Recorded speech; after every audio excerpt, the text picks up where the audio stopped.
മകരസംക്രമ നാളിൽ അയ്യപ്പന് ചാർത്താനുള്ള തിരുവാഭരണങ്ങളുമായുള്ള ഘോഷയാത്ര പന്തളം വലിയ കോയിക്കൽ ക്ഷേത്രത്തിൽ നിന്നും ഇന്ന് പുറപ്പെടും. ഉച്ചയ്ക്ക് 1 മണിക്കാണ് തിരുവാഭരണ ഘോഷയാത്ര പുറപ്പെടുക. മരുതമനയിൽ ശിവൻകുട്ടിയാണ് ഇത്തവണ മുതൽ തിരുവാഭരണ വാഹക സംഘത്തിന്റെ ഗുരുസ്വാമി. PN നാരായണവർമ്മയാണ് ഇത്തവണത്തെ രാജപ്രതിനിധി.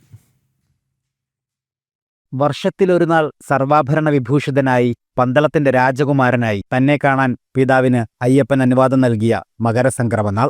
അന്നേനാൾ ഭഗവാൻ അണിഞ്ഞൊരുങ്ങാനുള്ള തിരുവാഭരണങ്ങൾ വഹിച്ചുള്ള ഘോഷയാത്ര ഇന്ന് ആരംഭിക്കും. ഉച്ചയ്ക്ക് 1 മണിക്കാണ് പന്തളം വലിയ കോയിക്കൽ ക്ഷേത്രത്തിൽ നിന്ന് തിരുവാഭരണ ഘോഷയാത്ര പുറപ്പെടുന്നത്. രാവിലെ വരെ ഭക്തർക്ക് സ്രാമ്പിക്കൽ കൊട്ടാരത്തിൽ തിരുവാഭരണം കണ്ടു തൊഴുന്നതിനുള്ള അവസരമുണ്ട്. അതിനുശേഷം തിരുവാഭരണങ്ങൾ ശ്രീകോവിലിന് മുന്നിലേക്ക് മാറ്റും. 1 മണിക്ക് തിരുവാഭരണ വാഹക സംഘം തിരുവാഭരണങ്ങൾ ശിരസിലേറ്റും.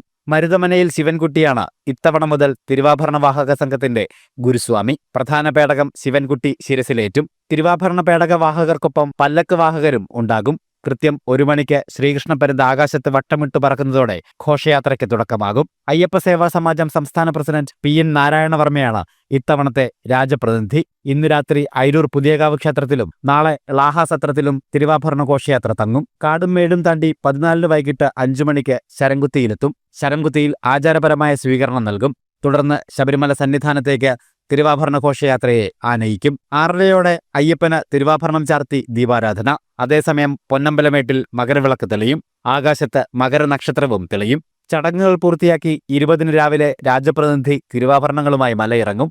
21 ഉച്ചയ്ക്ക് 1:30 മുതൽ രാത്രി 2 വരെ പെരുന്നാട് അയ്യപ്പ ക്ഷേത്രത്തിൽ തിരുവാഭരണം ചാർത്തി ദർശനമുണ്ട്. 22 ആറന്മുള കൊട്ടാരത്തിലും തിരുവാഭരണം ദർശനത്തിന് വയ്ക്കും. 23 പന്തളം കൊട്ടാരത്തിൽ തിരികെ എത്തിക്കും. ജനം, പത്തനംതിട്ട.